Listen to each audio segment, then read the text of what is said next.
नमस्कार मेरे प्रिय देशवासियों, पेंशन धारकों के आदर्श मजदूरों और केंद्र सरकार के श्रमिक कर्मचारियों, आप सभी का हमारे इस खास कार्यक्रम में एक बार से बहुत बहुत स्वागत है।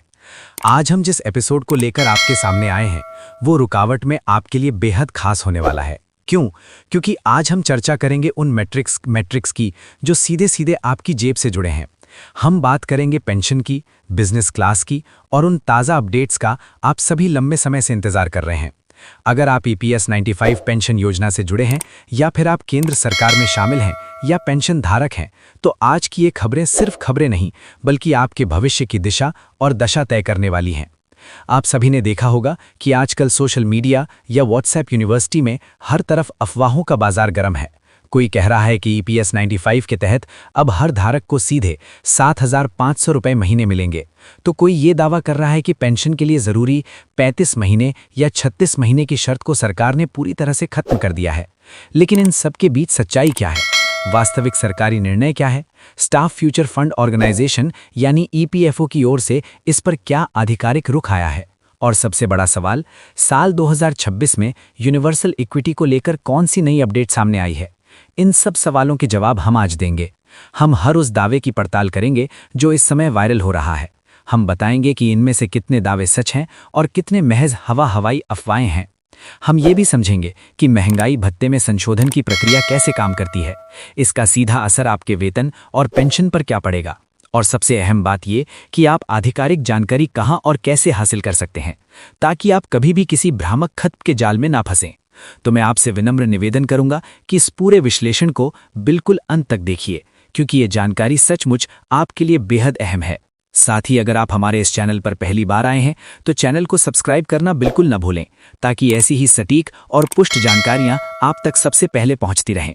और हाँ, इस वीडियो को ज़्यादा से ज़्यादा लोगों के साथ ज़रूर शेयर करें ताकि हर कोई सही और सटीक जानकारी से वाकिफ हो सके। तो चलिए फिर बिना किसी देरी के शुरू करते हैं और सबसे पहले उठाते हैं EPS 95 पेंशन का मामला। पहला मुद्दा, EPS 95 पेंशन योजना से जुड़ी उन अफवाहों का पोल खोलना जो इस समय जोरों पर हैं। मित्रों, आपने पिछले कुछ दिनों में सोशल मीडिया पर एक तूफान सा देखा होगा। दावा किया जा रहा है कि कर्मचारी भविष्य निधि संगठन यानी EPFO ने पेंशन के नियमों में ऐतिहासिक बदलाव किए हैं। कहा जा रहा है कि अब देश के हर पेंशन धारक को न्यूनतम 7,500 रुपये पेंशन के रूप में मिलेंगे। ये खबर जितनी जोर शोर से फैल रही है उससे लगता है जैसे सरकार ने कोई कानून ही पास कर दिया हो। लेकिन जब हम इस खबर की पड़ताल करते हैं तो सच्चाई कुछ और ही नजर आती है। EPFO की आधिकारिक वेबसाइट पर जाएं, वित्त मंत्रालय के किसी भी दस्तावेजों को खंगालें या सरकारी गजट में प्रकाशित किसी अधिसूचना को देखें। ऐसा कोई भी सरकारी रिकॉर्ड मौजूद नहीं है जो इस दावे की पुष्टि करता हो। ये सच है कि पिछले कई सालों से पेंशन धारकों के संगठन और मजदूर यूनियन लगातार ये मांग उठा रही है कि न्यूनतम पेंशन को बढ़ाकर कम से कम 7,500 रुपये किया जाए। इस मांग को लेकर कई हड़तालें भी हुईं। ये दावे की दावा 68 तक का पैसा है। कई बार ये मुद्दा संसद में भी उठाया जा चुका है और यहाँ तक कि अदालतों में भी इस पर सुनवाई हुई है। लेकिन याद रखिए, किसी मांग का उठना और उस मांग को सरकार द्वारा लागू कर देना, इन दोनों में जमीन आसमान का फर्क है। जब तक केंद्रीय मंत्रिमंडल की मंजूरी के बाद इसे औपचारिक रूप से राजपत्र में अधिसूचित नहीं कर दिया जाता, तब तक ये महज एक प्रस्ताव या चर्चा का विषय ही है, कोई ठोस नीति नहीं। वजह अदालती सुनवाई के दौरान की गई किसी टिप्पणी को ही अंतिम फैसला मान लेना। हमें हमेशा ये याद रखना चाहिए कि इस देश में सरकारी नीतियों में बदलाव का एक तय प्रोटोकॉल है। कोई भी बदलाव तभी कानूनी रूप से मान्य होता है जब वो राजपत्र में प्रकाशित हो या सरकार की किसी आधिकारिक प्रेस रिलीज के जरिए उसे जनता के सामने लाया जाए। इसलिए EPS 95 की वर्तमान स्थिति यही है कि ये योजना अपने मौजूदा स्वरूप में ही चल रही है। ना तो न्यूनतम पेंशन 7,500 रुपये हुई है और ना ही योगदान अवधि की शर्त में कोई छूट दी गई है। पेंशन धारकों को उनकी पेंशन पुराने नियमों के तहत ही मिलती रहेगी। अगर भविष्य में कभी सरकार कोई बदलाव करेगी तो वो आधिकारिक माध्यमों से ही सामने आएगा। इसलिए मैं आप सभी से फिर कहूंगा, किसी भी अफवाह से सावधान रहें और केवल सरकारी स्रोतों जैसे कि EPFO की वेबसाइट, सूचना एवं प्रसारण मंत्रालय की प्रेस इन्फॉर्मेशन ब्यूरो PIB की वेबसाइट या किसी पूरी तरह से विश्वसनीय अखबार पर ही भरोसा करें। चौथा मुद्दा, साल 2026 में महंगाई भत्ते DA और महंगाई राहत DR में होने वाली बढ़ोतरी की असलियत और उसका आप पर असर। अब दूसरे और सबसे रोचक मुद्दे की ओर बढ़ते हैं, जो हर केंद्रीय कर्मचारी और पेंशन धारक के लिए खुशखबरी लेकर आया है। जी हाँ, हम बात कर रहे हैं महंगाई भत्ते यानी डीए और महंगाई राहत यानी डीआर में होने वाले संशोधन की साल 2026 के लिए। इसको लेकर जो रुझान सामने आ रहे हैं वो बेहद उत्साहजनक है। आज से महंगाई भत्ता कर्मचारियों के वेतन का एक अहम हिस्सा होता है। ये वो पैसा है जो सरकार अपने कर्मचारियों को बढ़ती हुई महंगाई से बचाने के लिए देती है। आइए सबसे पहले समझते हैं कि महंगाई भत्ता आखिर है क्या और ये कैसे तय होता है। महंगाई भत्ता कर्मचारी के मूल वेतन का 1% होता है। ये प्रतिशत तय होता है उपभोक्ता मूल्य सूचकांक यानी सीपीआई के आधार पर। सीपीआई ये बताता है कि बाजार में पिछले कुछ महीनों में रोजमर्रा की वस्तुओं और सेवाओं के दाम कितने बढ़े हैं। जैसे जैसे महंगाई बढ़ती है सीपीआई का स्तर भी ऊपर जाता है और उसी अनुपात में सरकार डीए भी बढ़ा देती है ताकि कर्मचारियों की कमाई की ताकत बनी रहे। केंद्र सरकार साल में 2 बार डीए में संशोधन करती है। पहला संशोधन 1 जनवरी से लागू होता है और दूसरा संशोधन 1 जुलाई से लागू होता है। इसका मतलब ये हुआ कि आमतौर पर मार्च या अप्रैल के महीने में जनवरी से लागू होने वाले डीए का ऐलान होता है और सितंबर या अक्टूबर में जुलाई से लागू होने वाले डीए का ऐलान होता है। अब सबसे बड़ा सवाल, साल 2026 में डीए बढ़ोतरी की क्या संभावनाएं हैं? फिलहाल जो आर्थिक विशेषज्ञों की राय है और जो उपभोक्ता मूल्य सूचकांक के ताज़ा आंकड़े सामने आ रहे हैं, उनके अनुसार महंगाई दर में लगातार बढ़ोतरी दर्ज की जा रही है। अगर यही रुझान आने वाले समय में भी जारी रहता है तो निर्धारित फॉर्मूले के हिसाब से डीए में एक अच्छी खासी बढ़ोतरी हो सकती है। बेशक ये बताना अभी मुश्किल है कि ये बढ़ोतरी कितने प्रतिशत होगी, लेकिन जानकारों का मानना है कि ये पिछली बढ़ोतरी के करीब या उससे कुछ अधिक भी हो सकती है। लेकिन फिर से वही बात, जैसा कि हम हमेशा जोर देकर कहते हैं, जब तक सरकार की ओर से आधिकारिक तौर पर इसकी घोषणा नहीं हो जाती तब तक किसी भी अनुमान को अंतिम नहीं माना जाना चाहिए। लेकिन ये समझना जरूरी है कि डीए बढ़ने का सीधा और सकारात्मक असर कर्मचारियों की जेब पर पड़ता है। मान लीजिए किसी कर्मचारी का मूल वेतन 50,000 रुपये है। अगर सरकार डीए में 4% की बढ़ोतरी करती है तो उसके वेतन में 2,000 रुपये प्रति माह का इजाफा हो जाएगा।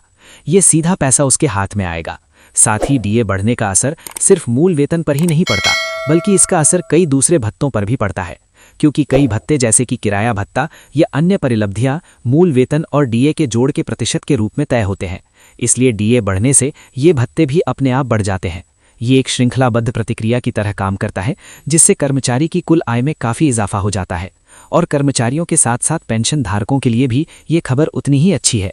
आपको बता दें कि जिस तरह सरकारी कर्मचारियों को महंगाई भत्ता मिलता है, उसी तरह पेंशन धारकों को महंगाई राहत यानी डियरनेस रिलीफ दी जाती है। डीआर भी बिल्कुल डीए के समान सिद्धांतों पर आधारित होता है और इसकी गणना भी उसी फॉर्मूले से होती है। इसलिए जब भी केंद्र सरकार के कर्मचारियों के डीए में बढ़ोतरी होगी, उसी तारीख से और उसी अनुपात में पेंशन धारकों की डीआर में भी बढ़ोतरी की जाएगी।